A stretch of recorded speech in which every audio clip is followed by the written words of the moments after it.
Senator Judge Alan Cayetano, you have 2 minutes, sir. You may proceed when you're ready.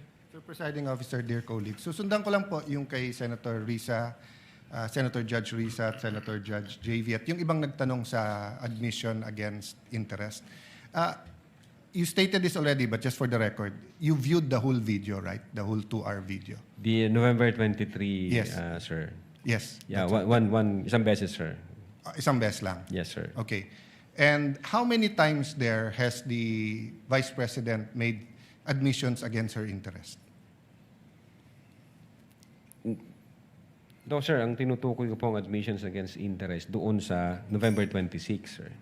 No, sabi mo yung November 23 din na ayaw ng defense gamitin contracted, so yung kinausap is also an admission against her interest, di ba? Di, sir, ang sinasabi ko pong admissions against interest, yung November 26 video po, sir. Na sinasabi niyang totoo yon at hindi niya Yes, sinasabi. sir. Okay. Opo, sir.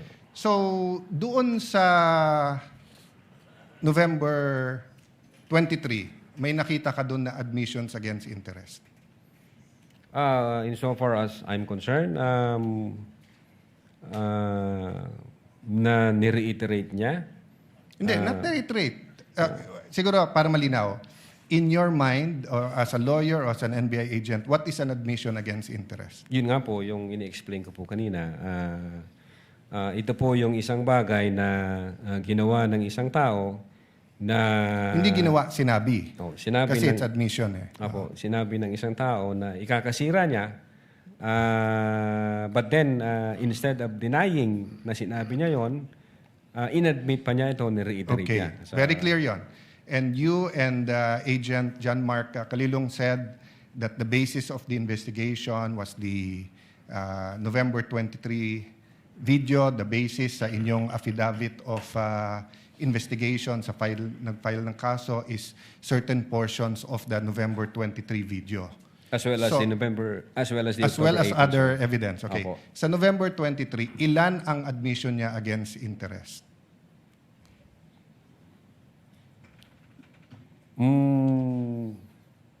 Ang sinasabi ko pong admission against interest, This yung is a new November question. 26. This is a new question. If you evaluated well the November 23 video, is there any circumstance in that video that you believe that the Vice President made admissions against her interest? Plain ho yung utterance niya doon, Your Honor. Yung nakita lang ho namin, yung utterances niya. Insofar as I'm concerned, yung admission against interest nangyari nung November 26. Mr. Witness, sagutin niyo na lang ako. Lahat ng admissions are utterances. Yes, sir. Okay? Admissions is verbal. Diba? Hindi to yung parang admission sa court. Pwede mo i-admit yung documentary evidence, pwede yung object evidence, pwede yung statements. When we talk about admissions against interest, especially in context of what we're talking about, may statement na laban sa interest niya. Yes, sir. So tinatanong ko dun sa buong video, meron ka bang nakita? Wala. Yes or no lang yun, meron or wala. O meron at wala, hindi yes or no. Kayo nag-evaluate nun eh. Meron o wala? Admissions against her interest. Yes, sir. The fact na in-utter niya yun. O which one nga? So meron ilan at ano yun? A little leeway, Mr. Presiding Officer, kasi hindi natukoy masyado yung tanong. Senator Judge Alan may proceed. Yeah. So which statement that? That one you're mentioning now. So yung sagot mo, meron. Ang understanding ko, sir, nung sinabi ko yan, I'm referring to the November 26, 2024. Mr. Witness, paulit-ulit tayo. Yes, sir. Burahin mo na yung pinag-uusapan natin you're referring to. I'm asking you a direct question. Yes, Sa sir. November 23, meron o wala bang statements na you will consider in your professional as a lawyer and as an NBI agent in charge of investigating this? Meron ba siyang admissions against interest? Ang tinutukoy ko lang po again, Your Honor, yung 26. No, I don't care. Wala po yung 23. I'm sorry. I don't care, Mr. Presiding Officer, kung anong tinutukoy mo. I'm asking you a direct question. November 23, video. Meron o wala siyang admissions against her interest doon? Attorney Lotok, yes, no, I do not know, I do not remember. We're referring to November 23. not 26. I do not know, sir. Ang Oh, you do not know. ang Okay. nire-refer ko na Yeah, don't tell me admission- na. So you do not know. Okay. When she said, kung papatayin ako, may kausap na ako, patayin niyo yung tatlo. Is that an admission against interest? Yes or no? Based on that utterance, sir, yes, I think so. Yes. O kakasabi mo lang kanina, I don't know. Ngayon, yes. O ano pa? Ano pa sa video na yon na admission against interest? Meron o wala? Or I don't know? Yung utterances na yun, sir, Sir, bukod nga doon.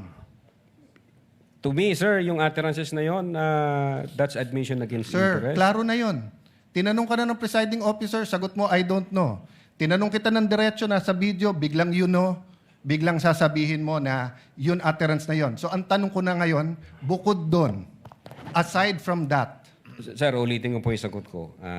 no, you don't need to answer. Yung sinabi ko po na no, I'm admission asking against you, interest. aside from the utterance, the statement, na kung papatayin nila ako, patayin sila, is there any other utterance during in that video that you would consider admission against In so far interest? as I remember, wala na po yun. Wala na, okay.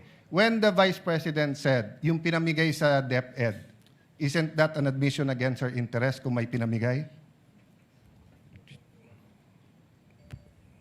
Siya po yung namigay, sir? So, ikaw ang nanood ng video, ikaw nag-evaluate, ako pa magsasabi sa iyo kung ano laman ng video.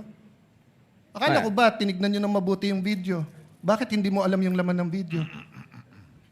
Yung DSW, ano yun? Sir, pwede ko pong tingnan yung sinasabi No, niyo. no. So you do not know what the alaman ng video? Again, tiningnan ko po ang video one time and ang nag-review po ng video yung agent on case. Yes, but you're the agent in charge and you're the one who filed the affidavit. Okay, Yes, sir. next question. Nung sinabing mag-people power, tapos ang sinabi niya, hindi yun yung solusyon. O kung nag-people power, sino magiging presidente? Kung nag-people power at mawawala ang Pangulong Marcos, sino magiging presidente? Siya, sir. Opo. So hindi ba admission against her interest din? Siguro sa interest niya, maging presidente. Pero ang sinabi niya, what? I think so, sir. Okay. So I mentioned 3. So my next question. When you have an admission against interest, do you take the whole admission or you can cut it up into parts? Again, Your Honor, If my admission against interest is 1 sentence or 1 paragraph or 3 sentences, can you take 1 sentence and say yun lang yung admission and the 2 other sentences are not? Can you divide I it think up? it should be the whole, sir. The whole sentence. So the whole sentence niya, nung sinabi niyang kung papatayin ako, is pinagbibintangan niya yung tatlo na papatayin siya. So if you say it's an admission against interest and you believe it, you also have to believe na papatayin siya nung tatlo. The same thing, if you're going to say na namudmud siya sa DepEd, ang sinabi niya galing sa First Lady yung pera. So you're also going to have to believe that. So if you're going to believe her, na yung ibang sinabi is seditious, ngayon sinabi nga niya, hindi solusyon ng people power. So as the evaluator, bakit hindi consistent yung evaluation niyo nung video? No, I think yung in so far as people power is concerned, I think sinabi niya yata na, yes ma'am, natutuwa ako dun sa ginagawa niyo. Hindi. Your Honor. Pwede ko pong ulitin. Your Let Honor. the record speak for itself. It's on Yes, Your page 26. Same paragraph nung sinabi niyang papatayin, no? But having said that, last question, no? Bakit sa cybercrime ni-refer? Ba't hindi sa anti-terrorism or sinabi mo meron intel group? Bakit sa cybercrime? Your Honor, my cyber aspect po kasi yung violation. Okay. What are the aspects of the alleged threat? One is the cybercrime grave threat. The other one is a possible assassination threat, right? No, Your Honor. Yung sinasabi kong my cyber aspect, the utterances was made through Through cyber. And the by- utterance, in accordance with you, constitute grave threat. Yes, sir. But if she meant it, and if it is true, and if it is accurate, it's also an assassination plot, isn't it? Kung totoo yung utterance niya, napapapatay kita, may kausap na ako, hindi ba assassination plot yun? Maybe, sir, yes. No, hindi maybe. NBI kayo nag-aano eh. May nagsabi sa presidente, papatayin kita. How much plain can that be as an assassination plot? That's why, sir, may validation process. That's sir. why may validation. Kaya yung tanong ko, ano ba mas mabigat, yung assassination plot o yung cyber aspect? No, Your Honor. Under No, the- diretso yung tanong. Hindi no. Anong mas mabigat? It's a direct question. If you were NBI director now or whatever, you were PNP chief, dalawang iniimbestigahan mo, yung cyber aspect na pwedeng cyber libel, pwedeng grave threat, at yung assassination plot, ano mas mabigat sa dalawa? Ano yung prioritize mo? Your Honor, yung cyber aspect, based on the law, mag-a-add siya ng 1 degree higher doon sa... So, magdidebate tayo kung anong higher, papabayaan mong mapatay ang presidente. Kindly wind up, Senator Yes, Judge I'm Allen. winding up. The point I want to make, Mr. President, is whether I was the PSC, the Executive Secretary, NBI, or an ordinary citizen, my first concern is wag mapatay ang presidente. Yes, sir. But instead of the NBI director taking it upon himself, giving it to the anti-terrorist or to the intelligence, sa cybercrime binigay. Your Honor, again, uulitin ko, yung utterances was made through Yeah, information and so communication technology. Kaya may I hope if jurisdiction any one of my cybercrime colleagues here division. become president, magbago yung attitude ng NBI. Mas importante pala cyber kaso sa buhay ng presidente.